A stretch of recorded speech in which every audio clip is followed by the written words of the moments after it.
And then all of a We're sudden they good. go back and then they realize, no, no We're more good. giving it to it. We're good. Everything. Now, I just saw your dog. Tell everybody about your dog. Okay. That's another story in itself. Okay. With the one friend I tell you about that had the rollover. See, he was actually one of his other diagnoses. He's actually diagnosed with PTS. Yes. I say PTS, you know, besides the PTSD, you know, it's a post traumatic syndrome, not just a post traumatic uh, disorder. Right. So a lot of us in that community is trying to deviate, saying it's not just an order, it's a syndrome. Right. Yeah. So yeah, what it was is he actually has a trained service dog from an organization that trains service dogs for veterans and other people, and they train them for the specific needs of the individual. And this particular dog he has, it's named Oliver. It's a big English lab. Okay. When I first met the dog, his dog would come and sit in my lap, want to get on my chest, and just, it was like he wanted right there with me the whole time. And it's like, what the hell? And then him and his wife both, they just looked at me. It's like, mm-hmm. Says, you need to go get checked. Says, what do you mean? He says, yeah, you've got PTS. He said, that is what he's trained to do, to help alleviate those issues, with the elevated heart rate, the anxiety, and he picks up on, the chemical pheromones that, we let off, during those episodes. So they worked with me. And then during that time, I would also keep their other dog when they would go out of town. Well, the other dog also come in and saved my life one night.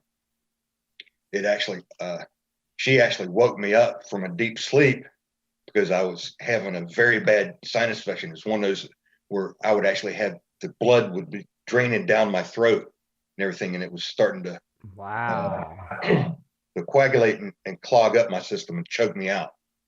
So she actually came in and woke me up and got me up. And it's like, no, we're going to get you something now. So went with some organizations that we have in the area. They wanted to have a waiting period. Plus, then it was the place where I worked at wouldn't let me have one because the type of work I did, it would be too dangerous for the dog. And then same, and both the organization and my employer both agreed, no, it would be too dangerous for the dog for me to have a service dog, there at work.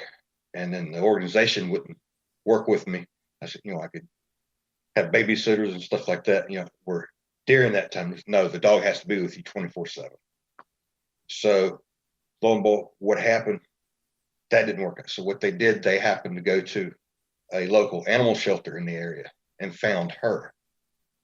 They knew all the stuff to look for, the temperament and everything like that.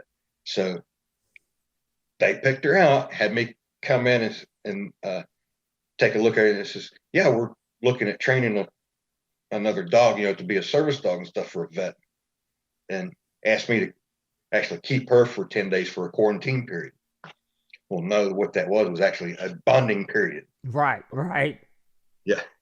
And then when they said, hey, we got to take her back, and we start training her. So I was like, no, she's staying here with me. Yeah. They That's turned, awesome. yeah, so they were like, they, tried to play it off, but they finally admitted to it. No, it was actually for you. So they actually helped with the training with some of the tasks. What you seen right there was she seen where I was having some problems with my anxiety and stuff. So she came up and wanted to, you know, Yeah, that is awesome. ground my attention and stuff. I So got a she's, I got a miniature Chihuahua half terrier type dog. My daughter yeah, does. And I swear that dog could be a service animal because mhm, most lovable. yeah. And Well, then there's a I, difference between the ESAs, the emotional support, and the service dogs. See, like yeah. with her, that is one of her work where she goes in and does the deep pressure therapy. See, like you didn't say, but she'll come in and lay up on my, if I'm sitting down, she'll come in and lay up on my leg. She'll come in and aggravate me a little bit, my face, to get me back grounded.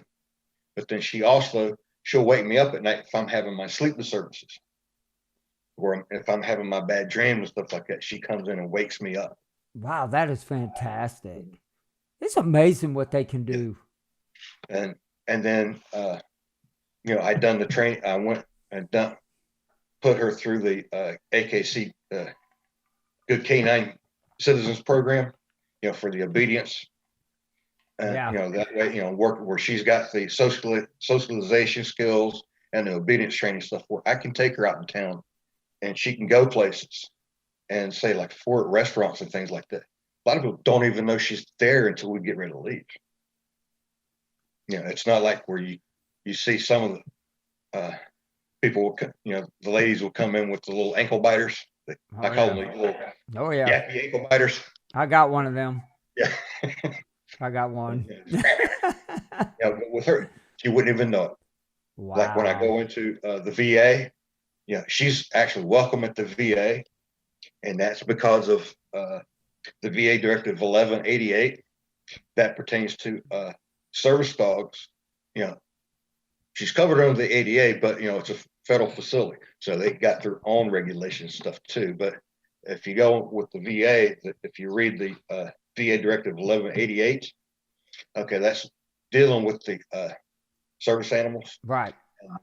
Certain things and stuff, where they can do is basically you can go into, basically anywhere the public can go, and then like they can go into the doctor's office and stuff with you if they're not doing any procedures. Right. Okay. Yeah, and they can't go into like the OR or say like the radiology department. Right. Right. That is fantastic. Mm-hmm. And you know what better companion right there. Yeah. But what's nice with her, she'll come in and like I'm sitting in there, and my neurologist can give me the neurological exam and everything like that, and she'll just lay right there. It's like, okay, she'll watch. Yeah. It's like, okay. Oh, and she won't get up and bother him. That is awesome. Mm-hmm. Well, and and it's nice to hear. It's nice to hear that veterans who are being taken care of. Well, the thing of it is, like, they've got a program, where they're helping vets, with they've got a project for the PTS service dogs. Yeah. Okay, but they're only allowing so many. Okay.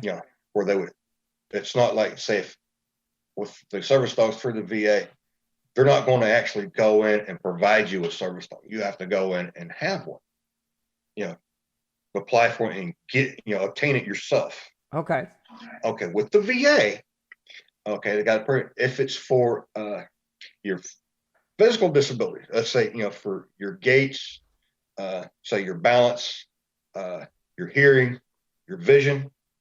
Okay, the VA will come in and give you, provide you with an insurance policy through True Companion, where that will cover all the veterinary care for the service dog.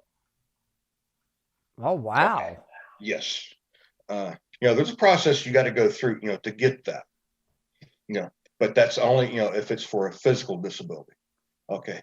For us, with it being a psychiatric disability, okay, they will recognize the service dog and then help you with, the application process for the organization that you try to get one.